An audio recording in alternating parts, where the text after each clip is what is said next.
गठबंधन वाले अगर चाहते हैं, दिल से वो चाहते हैं बहुजन समाज पार्टी को आगे लेके आना, तो बहन जी से बात करें और बहन जी को चेहरा बनाएं, नेता बनाएं गठबंधन का, तो बात बन जाएगी, तो सारे लोग सपोर्ट करेंगे। कांग्रेस तो चाहती है ना बसपा गठबंधन में आए, इसलिए चर्चा कर रही है कांग्रेस। देखिए, कांग्रेस जो चाहती है वो सबको पता है। कांग्रेस सिर्फ ये चाहती है कि हम बसपा को सिर्फ अपने पिछलग्गू बना लें, पूंछ बना लें। बहुजन समाज पार्टी और बहुजन समाज पार्टी के नेताओं ने निश्चित कर लिया है कि वो पूंछ बनने वाली नहीं है। वो अब देश को आगे ले जाने के लिए उन पर रणनीति है, देश को आगे ले जाना चाहती हैं, वो अपने दम पर लड़ना चाहती हैं। अगर कांग्रेस इस देश को बचाना चाहती है तो बहुजन समाज पार्टी के साथ सहयोग करना चाहिए उसको।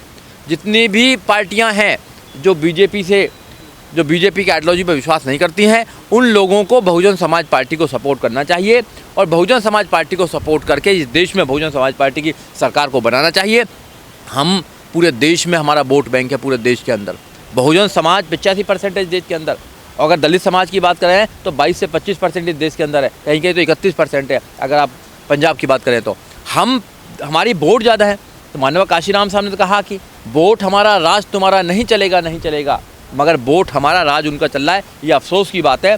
आपके चैनल के माध्यम से मैं नौजवानों को, किसानों को और देश के बहुजनों को कहना चाहता हूँ कि अब की बार आप बहुजन समाज पार्टी को मजबूत कीजिए, बहुजन समाज पार्टी की जो कैंडिडेट है उनको जिताइए और सरकार बनाइए देश के अंदर। फिर देखिए ये सोने की चिड़िया होगी, आपके सारे दुख दूर हो जाएंगे। कई बुद्धिजीवी पत्रकार कह रहे हैं कि अगर मोदी के सामने कोई चेहरा टिक सकता तो वो बहन जी हैं, ना किसी वाद में है ना किसी विवाद में है, वो नहीं, सर्व समाज की बात करती है। नहीं, बिल्कुल। देखो, हमारा नारा भी है, पार्टी का नारा भी है, सर्वजन हिताय सर्वजन सुखाय की बात करती हैं। बहन कुमारी मायावती ने अभी स्टेटमेंट भी दिया है कि ना तो हमें मंदिर से कोई प्रॉब्लम है, ना हमें मस्जिद से कोई प्रॉब्लम है। हमें प्रॉब्लम एक चीज़ से है बस, जो संविधान को ख़त्म करना चाहते हैं उन लोगों से हमें प्रॉब्लम है। जो गरीब से गरीब व्यक्तियों के अधिकारों को मानना चाहते हैं उनसे हमें प्रॉब्लम है। जो इस देश में नफरत फैलाना चाहते हैं हमें उनसे प्रॉब्लम है। बहुजन समाज पार्टी बहुत लोकप्रिय पार्टी है। बहुजन समाज पार्टी सभी धर्मों को, सभी जातियों को, सबको सम्मान देती है और सबको एक नज़र से देखने का काम करती है। इसका उदाहरण है बहन कुमारी मायावती की सरकार। जब बहन जी की सरकार उत्तर प्रदेश में बनी, बहुजन समाज पार्टी की सरकार उत्तर प्रदेश में बनी, तो बहन जी ने सभी लोगों को न्याय दिया, सभी लोगों को एजुकेशन दी, सभी लोगों को सब कुछ देने का काम किया। बहन जी ने कभी जाति के नाम पर कभी राजनीति करने का काम नहीं किया। बहन जी ने कभी धर्म के नाम पर कभी भाईचारे को ख़त्म करने का काम नहीं किया। बहन जी लोकप्रिय नेता हैं। बहन कुमारी मायावती इस देश में आज सबसे बड़ी नेता हैं जो इस देश को सही तरीक़ा से चलाना चाहती हैं, इस देश को सोने की चिड़िया बनाना चाहती हैं, इस देश को महान बनाना चाहती हैं, इस देश को प्रोग्रेसिव बनाना चाहती हैं, इस देश को अच्छा सम्राट अशोक का देश बनाना चाहती हैं। लेकिन सवाल ये भी खड़ा होता है कि बहन जी बीजेपी के खिलाफ जो है उस तरह से एग्रेसिव होकर नहीं बोलती हैं जिस तरह से गठबंधन के और नेता या विपक्ष में होते हुए जो दूसरे नेता बोलते हैं। देखिए, करनी कथनी में अंतर होता है। हम जो कर रहे हैं वो सबको पता है। हम हर सीट पर चुनाव लड़ते हैं, चाहे मध्य प्रदेश हो, चाहे बिहार हो, चाहे राजस्थान हो, चाहे उत्तर प्रदेश हो, दिल्ली हो। अगर हम बी टीम हैं तो हम फिर चुनाव ही नहीं लड़ उनके खिलाफ। तो हम चुनाव लड़ते हैं, अपील करते हैं कि आप हमको वोट दो। जब आप वोट ही नहीं दे रहे और केवल उनका जो एक भ्रम है, उन्होंने जो हमारे खिलाफ एक षड्यंत्र किया हुआ है कि भाई हम लोग बीजेपी की बी टीम है। भैया वोट दीजिए, हमें जिताइए, फिर पता लगेगा कौन बी टीम है कौन ए टीम है। जब भी बहन कुमारी मायावती की सरकार आई है, हमने कभी किसी चीज़ से कंप्रोमाइज़ नहीं किया है। चाहे वो बीजेपी है, चाहे कांग्रेस है, हमने ऐसी नीतियों से कभी कंप्रोमाइज़ नहीं किया है जो गरीबों के अनहित करती हो, जो गरीबों के खिलाफ हो, जो इस देश के आदिवासी, देश के SC ST OBC माइनॉरिटीज़ के खिलाफ हो। हमने कभी उनसे समझौता नहीं किया है, क्योंकि हमने कांग्रेस से भी समझौता करके देख लिया, हमने बीजेपी से भी समझौता करके देख लिया, मगर हमने उनकी नीतियों पर हमेशा सवाल उठाने का काम किया है। हमारी नीतियाँ अलग हैं, हमारी सोच अलग है, हमारी विचारधारा बिल्कुल अलग है। हम इंसान को इंसान समझते हैं, वो जाति के नाम पर, धर्म के नाम पर राजनीति करते हैं। इसलिए बहन कुमारी मायावती और बहुजन समाज पार्टी की आइडियोलॉजी सबसे देश में अलग है, क्योंकि इस देश को सम्राट अशोक का देश अगर कोई बना सकता है तो मात्र एक पार्टी है बहुजन समाज पार्टी और दूसरी कोई पार्टी नहीं है। और आइडियोलॉजी हमेशा जिंदा रहती है, आइडियोलॉजी मरती नहीं है। हाँ, कमज़ोर हो सकती है। देखिए, Bahujan Samaj party national level की पार्टी है, पूरे देश में हमारा वोट बैंक है, पूरे देश में हम चुनाव लड़ते हैं। और जितने भी इंडिया गठबंधन में और पार्टियां हैं वो नेशनल लेवल की पार्टी नहीं है। अगर केजरीवाल जी को छोड़ दिया जाए तो केजरीवाल जी का जनाजा निकल चुका है।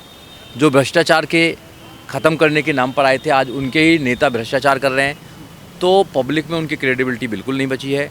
एकमात्र पार्टी बहुजन समाज पार्टी है जिसका पूरे देश में काडर है, वोट और सपोर्ट है, जो पूरे देश में जिसका वोट बैंक है, अगर बहुजन समाज पार्टी किसी भी गठबंधन का हिस्सा नहीं होगी तो कोई भी गठबंधन बीजेपी को नहीं हरा सकता है। बीजेपी को अगर कोई हरा सकता है, चाहे वो राजनीतिक तौर से हरा सकता है या आइडियोलॉजी तौर पर हरा सकता है, तो वो एकमात्र पार्टी है बहुजन समाज पार्टी। बहुजन समाज पार्टी को शीर्ष जो नेता बहन कुमारी मायावती, उनको गठबंधन का मुखिया बनाना चाहिए, उनको प्रधानमंत्री का चेहरा सबको बनाना चाहिए, तो फिर जो तानाशाही सरकार है उससे छुटकारा मिल सकता है, इसमें कोई दो राय नहीं है। लेकिन गठबंधन इंडिया अलायंस के बीच में चर्चाएं तो मल्लिकार्जुन खड़गे, राहुल गांधी, इनकी जो है पीएम बनाने की चर्चाएं पीएम चेहरे के तौर पर होती हैं। देखिए, जो राहुल गांधी है उन पर प्रशासन का या कोई भी स्टेट को चलाने का, देश को चलाने का क्या अनुभव है? कोई अनुभव नहीं है। खड़गे जी के पास में कोई अनुभव नहीं है। बहन कुमारी मायावती उत्तर प्रदेश जो देश का आबादी के हिसाब से सबसे बड़ा सूबा है, 4 बार बहन कुमारी मायावती ने शासन, प्रशासन, अनुशासन वहाँ देकर ये साबित कर दिया कि बहन कुमारी मायावती देश को भी अच्छी तरह चला सकती हैं। बहन कुमारी मायावती ने ना जाति देखी, ना धर्म देखा, सबको न्याय देने का काम किया, एजुकेशन देने का काम किया, रोजगार देने का काम किया, सबको न्याय देने का काम किया। ये बहन कुमारी मायावती की सरकार है। इसलिए इस आधार पर हम कह सकते हैं कि अगर बहन कुमारी मायावती को देश की कमान दी जाएगी तो देश सुरक्षित हाथों में होगा और देश में सब कुछ अच्छा होगा। जो बीजेपी वाले झूठ बोलते हैं कि हम इसे सोने की चिड़िया बनाना चाहते हैं, सोने की वोने की कोई चिड़िया नहीं बनाना चाहता। अगर इस देश को सोने की चिड़िया कोई बना सकता है, या तो सम्राट अशोक ने बनाया या बहन कुमारी मायावती बहुजन समाज पार्टी बना सकती है, और कोई दूसरी आइडियोलॉजी ऐसी है ही नहीं। जो आइडियोलॉजी लोगों से नफरत करती है, बीजेपी की आइडियोलॉजी क्या करती है? संविधान को ख़त्म करना चाहती है, एजुकेशन को ख़त्म करना चाहती है, रोजगारों को ख़त्म करना चाहती है, भाई से भाई को लड़ाना चाहती है, हिंदू मुसलमान कराना चाहती है, गाय गोबर कराना चाहती है। जो आइडियोलॉजी पूरे देश में भाईचारे को ख़त्म करके एक नफ़रत का माहौल बनाना चाहती है, उससे उम्मीद कर रहे हैं कि वो देश को सोने की चिड़िया बनाएंगे। और जो आइडियोलॉजी देश को सुरक्षित रखना चाहती है, देश के संविधान को सुरक्षित रखना चाहती है, गरीब से गरीब व्यक्ति को जीरो बैलेंस पर एजुकेशन देना चाहती है, गरीब से गरीब व्यक्ति को रोजगार देना चाहती है, न्याय देना चाहती है, समता और स्वतंत्रता भाईचारे का माहौल बनाना चाहती है, उस पार्टी को आप कह रहे हैं कि उस पार्टी की कोई देश के अंदर कोई ज़रूरत नहीं है। तो लोगों को समझना चाहिए, देश के लोगों को समझना चाहिए, देश में अगर कोई कांग्रेस और बीजेपी दोनों पार्टी जो हैं उनका राज देख चुके हैं सब लोग। अगर अब कोई पार्टी बची है तो बहुजन समाज पार्टी बची है। इसलिए बहुजन समाज पार्टी को पूरे देश के लोग वोट सपोर्ट देकर बहुजन समाज पार्टी को केंद्र में लाएं और बहन कुमारी मायावती को देश का प्रधानमंत्री बनाएं। और सपा कह रही है कि अगर बसपा गठबंधन में आते तो हम बाहर हो जाएंगे। देखिए, सपा का जनाधार कहाँ है? सपा उत्तर प्रदेश में है मात्र। अब की पूरी ताकत लगा दी बीजेपी को हराने के लिए। सब लोग जितने बुद्धिजीवी लोग हैं हमारे भी, वो भी वहाँ पहुँच गए, मगर फिर भी वो बीजेपी को नहीं हरा पाई। 2007 में हमने बीजेपी को भी हराया, हमने सपा को भी हराने का काम किया। तो सपा उत्तर प्रदेश से बाहर कहीं भी नहीं है। आप देख लीजिए, आप बिहार में चला जाइए, आरजेडी देख लीजिए, वो भी बिहार से अलग कहीं भी नहीं है। आप ममता को देख लीजिए, वो भी पश्चिम बंगाल से कहीं और अलग नहीं है। तो आप साउथ के जितने भी स्टेट देखेंगे, जहाँ जहाँ वो एक स्टेट की पार्टियाँ हैं। बहुजन समाज पार्टी राष्ट्रीय लेवल की पार्टी है, Bahujan Samaj party national level की पार्टी है। बहुजन समाज पार्टी पूरे देश में चुनाव लड़ती है, पूरे देश में उसका वोट सपोर्ट है। तो इस आधार पर हम कह सकते हैं कि बहुजन समाज पार्टी जो गठबंधन है उसका चेहरा बन सकती है।